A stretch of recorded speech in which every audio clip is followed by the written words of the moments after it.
আজ আমি আপনাদেরকে জানাবো দেশে ভাইরাল হয়ে যাওয়া সেই রাসেল ভাইপার সাপ যা কতটা ভয়ঙ্কর রূপ ধারণ করতে পারে সেটা নিয়ে। তো ভিডিওটি সম্পূর্ণ দেখতে সাথে থাকুন।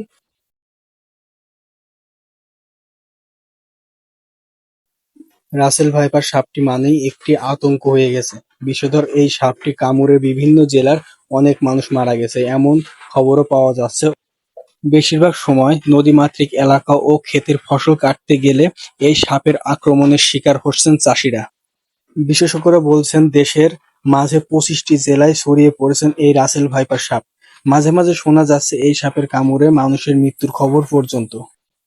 চলতি বছরে এই সাপের কামড়ে মারা গেছেন ১০ জন। রাসেল ভাইপার সাপ দেখতে অনেকটাই অজগরের মতো। ছোট ও সরু লেজের এই সাপটি দীর্ঘ ৩ ফুট থেকে ৫ ফুট হয়ে থাকে। সাধারণত সাপেরা মানুষের দেখলে এড়িয়ে চলে, সেখানে রাসেল ভাইপার নামের সাপটি মানুষের দেখলে আরো আক্রমণাত্মক হয়ে উঠতে পারে।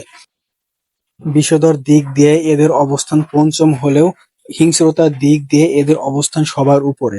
এদের হিংস্রতা এত বেশি যে ১ মিনিটেরও কম সময়ের এরা ছোবল দিতে পারে। রাসেল ভাইপার এই সাপটি একসাথে ২০ থেকে ৪০টি পর্যন্ত বাচ্চা দিয়ে থাকে, তবে ৮০টি বাচ্চা দেওয়ারও রেকর্ড রয়েছে।